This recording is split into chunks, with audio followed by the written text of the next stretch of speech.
Grandson और अभिमन्यु के पुत्र थे सन।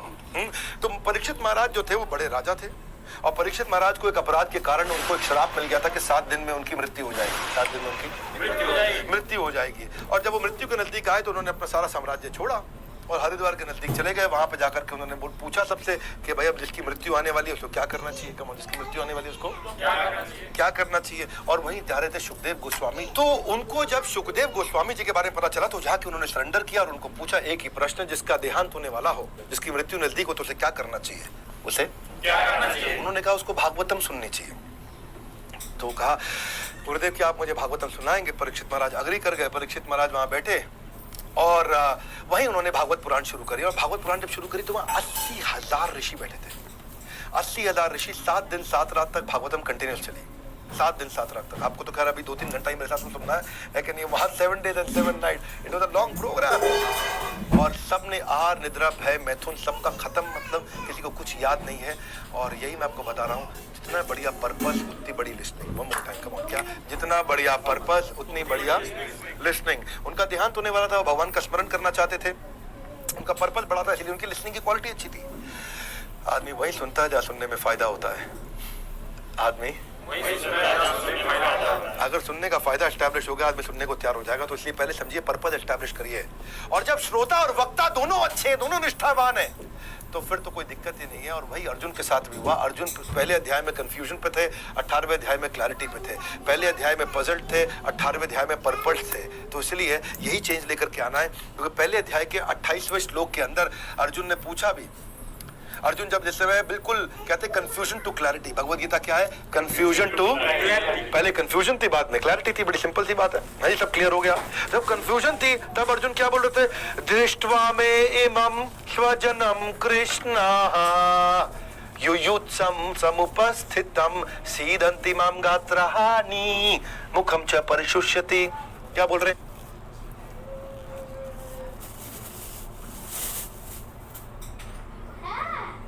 यानी कि मैं देख रहा हूं। क्या कर रहा हूं, देख रहा हूं। स्व, ऐसा हाथ लाओ, बोलो क्या, स्व जन्म कृष्ण, यानी कि मेरे रिश्तेदार है। स्व जन्म, ये सब मेरे स्वयं के मेरे अपने रिश्तेदार है। स्वजनम कृष्ण युयुत्सम, युद्ध करने आए हैं। समुपस्थितम, सब उपस्थित हो गए पूरे कुरुक्षेत्र में। सीदंती माम गात्रहानि मुखम च परिशुष्यति, मेरे पूरे लिम्स इस समय मैं घबरा रहा हूँ, कांप रहा हूँ, मेरा मुंह सूख रहा है। मुखम च परिशुष्यति। अगले श्लोक में कहते हैं वे पतुश्च शरीरे में रोम हर्चश्च जायते, पूरे रोंगटे खड़े हो गए मेरे शरीर में, सारे रोंगटे खड़े हो गए। गांडीवम संस्कृते हस्तात, मेरा गांडीव भी खिसक के नीचे गिर गया है। त्वचा एवा परिदह्यते, त्वक मतलब त्वचा, मेरी त्वचा भी जल रही है। अर्जुन इतना घबराए हुए थे। ये थी कंफ्यूजन, बाद में हुआ क्लैरिटी। ये कब हुआ, जब कृष्ण ने उनका पर्पस एस्टैब्लिश कर दिया। और क्या चाहिए आपको, आपके अंदर प्योर डिजायर होनी चाहिए सुनने वाले की। इमोशनल बैंक अकाउंट बना लीजिए। जब इमोशनल बैंक अकाउंट होता है, आप डिपॉजिट करते हैं तो विड्रॉ भी कर सकते हैं। पैसिव हियरिंग नहीं, एक्टिव लिसनिंग। एक्टिव लिसनिंग, सामने वाले के इमोशन भी समझो। तभी कहते हैं ना, here, understand, meditate, digest and apply, 5 stages होती हैं। और ये भी चेक करो कि आपका इस समय लिसनिंग रेशियो कैसा है। क्या आप सुनने के लिए, जवाब देने के लिए सुन रहे हैं या समझने के लिए सुन रहे हैं। कई लोग जवाब देने के लिए सुनते हैं। बोल ले, बोल ले, बोल बोल, पहले बोल, तो बोल बोल पूरी बात। हाँ बोल बोल, नहीं बोल, एक एक बात का जवाब दूंगा। बोल ले, बोल लिया, अब मेरी सुन तू, अब मेरी बारी, अब तो बीच में नहीं बोलेगा। इसको बोलते जवाब देने के लिए सुनना। बेचारा वो सुन रहा था कि भाई मेरा नंबर आएगा तब बताऊंगा इसको। एक होता समझने के लिए सुनना। Oh okay, is it, my God, क्या बात कर रहे हैं आप, अच्छा कैसे, ये है समझने के लिए सुनना। दोनों में कितना फर्क है। आप कैसे सुन रहे हैं, आपका रेशियो क्या है लिसनिंग का, एम्पैथी है कि नहीं है। कई लोग की ऑटोबायोग्राफिकल लिसनिंग होती है, वो अपने बारे में बता रहा है, अपने बारे में सोच रहा है। वो बोल रहा है मैंने बड़ी परेशानी सही। अरे तूने क्या परेशानी सही जो मैंने सही। वो कह रहा भाई साहब मैं बहुत थका हुआ है। तू क्या थका है जो मैं थका हुआ था। जी, वो कुछ भी बोल रहा है, वो अपनी गाड़ी सुना रहा है। और मैं नई गाड़ी लेके आया, तू क्या गाड़ी लेके आया जो मेरे पास है गाड़ी। ये ऑटोबायोग्राफिकल लिसनिंग आदत होती है जी कहीं पे। वो कुछ भी बोल रहा है, अपनी सुनाएगा जी, है जी, अपनी बायोग्राफी बीच में ले आता है। अब ज्यादातर लोग रिस्पॉन्ड करने के लिए सुनते हैं। जो लीडर जो नहीं सुनते हैं ना, जो लीडर नहीं सुनते हैं ना, वन मोर टाइम, जो लीडर नहीं सुनते हैं उनके पास सुनाने वाला कोई बचेगा भी नहीं। ये मुद्दा जी, जिनके पास कोई सुनाने वाला नहीं बचेगा, सब चले जाएंगे, फिर सब हाँ करने वाले मिलेंगे और सुनाने वाला कोई नहीं मिलेगा। एक दिन दिक्कत आएगी। अगर बनना है अच्छा लीडर तो सुनना शुरू कर दीजिए। लीडरशिप का पहला मंत्र क्या है? गुड लिसनर बनना है। गुरु आपको क्या बनना है? गुड लिसनर बनना है। और लिसनिंग के जो है ना फाउंडेशन है, वाई, पर्पस एस्टैब्लिश कर दो, ट्रस्ट आएगा, उससे बात बनेगी। वरना वैसे अगर ट्रस्ट नहीं हो तो 25% ज्यादा बात समझ में आती ही नहीं है। इसलिए लिसनिंग लीडरशिप ही है ट्रस्ट और इन्फ्लुएंस। और जब ट्रस्ट आता है तो बात बन जाती है। अगर करनी है नए बिजनेस की शुरुआत, अगर करनी है नए बिजनेस की शुरुआत या एग्जिस्टिंग बिजनेस को बढ़ाने की बात, या तो जुड़े रहो मेरे साथ। हाँ जी, जुड़े रहो मेरे साथ। वीडियो को शेयर करिए, यूट्यूब चैनल को सब्सक्राइब करिए। आगे चलते हैं। Determined leader, one more time, come on, क्या डिटरमिन्ड लीडर है जी। प्रभुपाद का एग्जांपल लेते हैं जी। इसमें उनके बराबर की डिटर्मिनेशन मैंने किसी में नहीं देखी। उनका जन्म हुआ था 1896 में, 125 साल हो गए आज उनके जन्म को। और ये इसलिए 125th एनिवर्सरी के रूप में भी आज उनका हम सम्मान करना चाहते हैं। हिज डिवाइन ग्रेस अभय चरणारविंद भक्ति विराट स्वामी श्रील प्रभुपाद, जो कि इस्कॉन के फाउंडर आचार्य है, वो 1896 में जन्म लिया। पहली बार वो अमेरिका तब गए जब वो 70 साल के थे और केवल $5 थे उनके पास में और कुछ भगवत गीता थी। और भगवत गीता की दुनिया को ट्रेनिंग लेकर के आए। वैसे 1922 में उन्होंने गांधी का मूवमेंट भी ज्वाइन किया था। और बाद में 1923 के अंदर वो प्रयागराज में अपना एंटरप्रेन्योरियल स्टेंट यानी कि अपना स्टार्टअप भी शुरू करने गए थे, फार्मेसी का, इलाहाबाद के अंदर। और जब उन्होंने पढ़ाई करी तो अंग्रेजों से डिप्लोमा लेने के लिए मना कर दिया। बोले ये तो हमारे देश के साथ गद्दारी होगी। श्रील प्रभुपाद देशभक्त भी थे और सबसे बड़ी बात वो तो कृष्ण के भक्त थे। और 1922 में जब वो अपने गुरु श्रील भक्ति सिद्धार्थ ठाकुर से मिले तो उनके गुरु ने उनको एक ही इंस्ट्रक्शन दिया कि आप भगवत गीता का ज्ञान पूरी दुनिया को अंग्रेजी में देकर के आओ, क्योंकि आप पढ़े लिखे हो। और वहीं पे बात बड़ी सिंपल है। जब आप सुनते हैं ध्यान से, इच्छा से, है जी, तब आपको बड़ा रिजल्ट मिलता है। श्रद्धावान लभते ज्ञानम तत्पर सत्येंद्रिया ज्ञान लब्ध्वा पराम शांतिम अचिरेणाधिगच्छति। कृष्ण क्या कहते हैं? जिसके पास श्रद्धा है उसको ज्ञान प्राप्त होता है। आइए विद मी, कम ऑन, जिसके पास श्रद्धा है उसको ज्ञान प्राप्त होता है। श्रद्धावान लभते ज्ञानम, ये नहीं। देखते हैं आज ये विवेक बिंद्रा क्या बताता है। बड़ा भगवत गीता कर रहा था जी, देखते हैं तो होगा। पता है क्या, प्रोग्राम के एंड में आप देख लोगे जी, लेकिन याद कुछ नहीं रहेगा क्योंकि आप देखने बैठे थे। ये दिक्कत है। लेकिन मुद्दा क्या है? श्रद्धावान लभते ज्ञानम।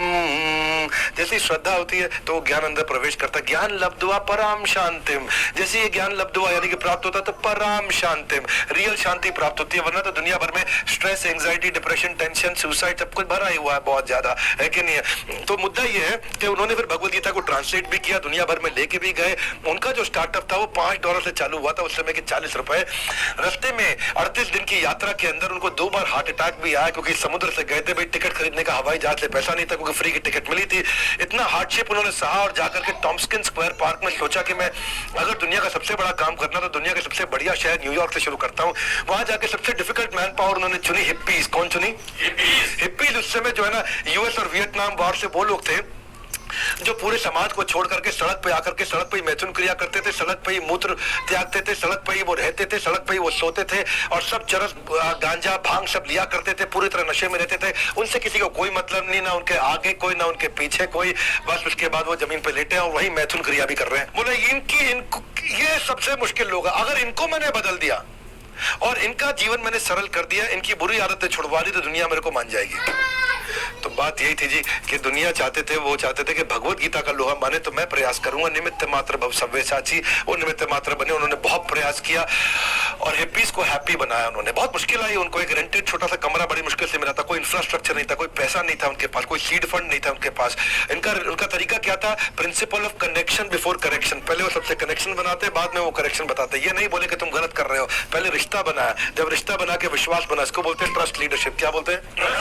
जब सारे हिप्पीज को उनके विश्वास आ गया, ये बहुत अच्छा इंसान है यार, जो बोले ठीक बोलते हैं बिल्कुल, और इनको हमसे कोई मतलब नहीं यार, ये हमारे में कोई बुराई नहीं निकालते हैं और हमारे से इतना प्यार करते हैं। और प्रभुपाद ने उनको प्यार किया, उनसे रिश्ता बनाया, बाद में कनेक्शन के बाद करेक्शन, कनेक्शन के बाद फिर करेक्शन उन्होंने ले भी लिया जी। 1967 में उन्होंने, उसके बाद उनके साथ में मिला, देखा उनके पास पैसों की बहुत कमी थी, बहुत स्ट्रेस चल रहा था। 67 में उन्होंने बोला एक काम करते हैं, अगरबत्ती का बिजनेस करते हैं जी। और अगरबत्ती उन्होंने बनवाई और अगरबत्ती लोगों को बेचनी शुरू करी, उससे रेवेन्यू आया। तो उन्होंने छोटा सा एक मंदिर, एक टेम्पल, एक सेंटर, एक बड़ा अच्छा सेंटर बनाया जहाँ भगवत गीता सिखाने लगे। भगवत गीता सिखाने लगे, किताबें भी भेजने लगे।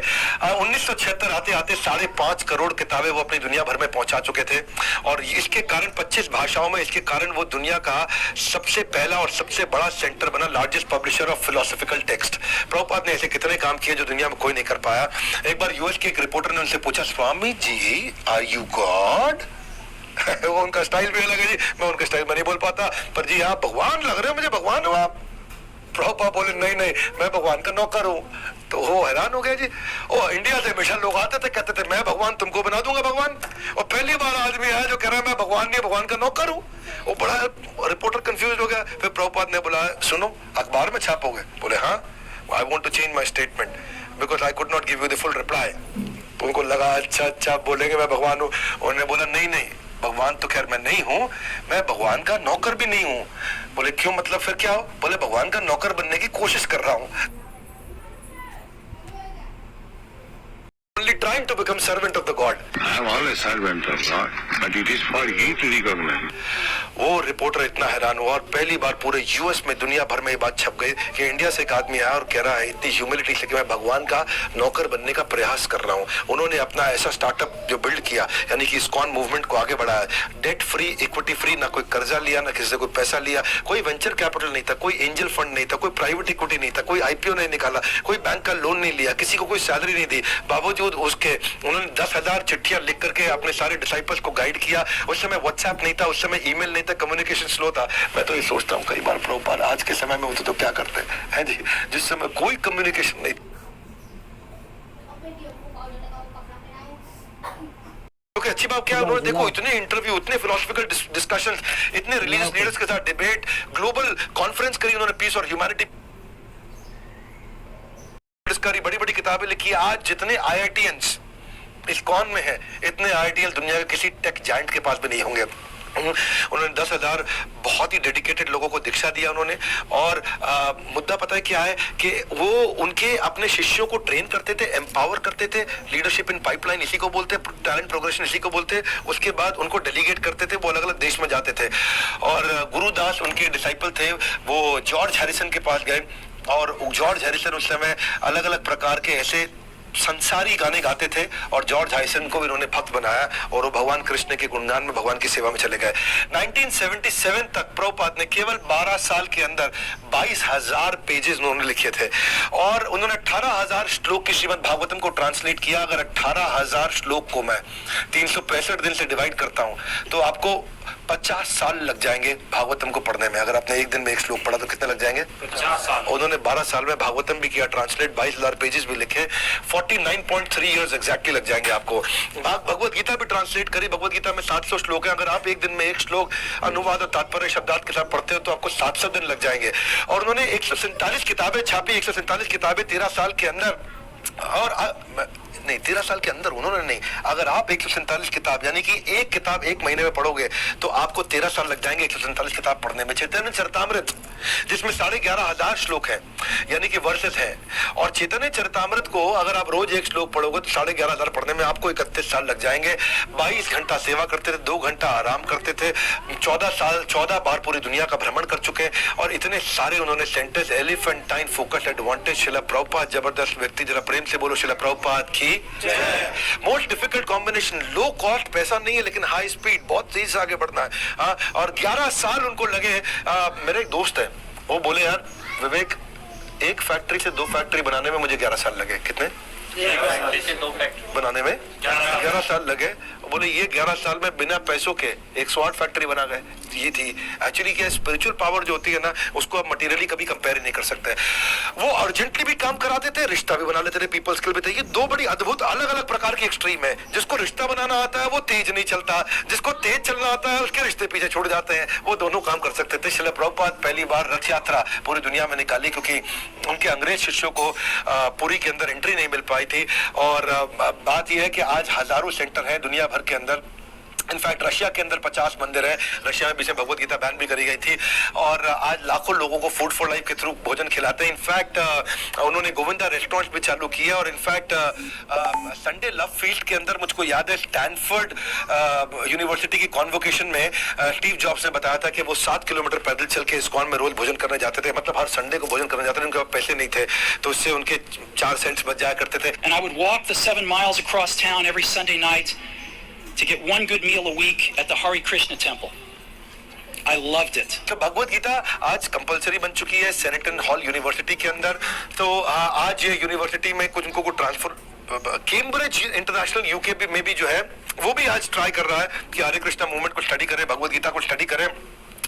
81 की एज में जब शिला प्रभुपाद ने शरीर छोड़ा तो शरीर छोड़ते वक्त भी उनके जब शरीर में स्किन नहीं बच रही तब भी वो ट्रांसलेट कर रहे थे। This is called real determination. और जाने से पहले उन्होंने, ऐसा नहीं है कि जितना भी सब 108 जो बड़े बड़े प्रोजेक्ट थे, बड़ा बड़ा इंफ्रास्ट्रक्चर था, वो अपने बच्चों के नाम नहीं किया, अपने बच्चों के नाम कुछ नहीं किया, अपने रिश्तेदारों के नाम पे कुछ नहीं किया। ये नहीं कहा कि मेरा बेटा मेरी गद्दी संभालेगा। उन्होंने एक मैनकॉम बनाया, एक मैनेजमेंट कमेटी बनाया, गवर्निंग बॉडी कमीशन, और उनको सौंप के गए। अपने नाम पे 1 रुपया नहीं रखा शिला प्रभुपाद ने। इसको बोलते हैं सेल्फलेसनेस। वरना आज के टाइम पे लोग क्या करते हैं, जितना पैसा इकट्ठा करते हैं अपने बच्चे को गद्दी पे बिठाते हैं।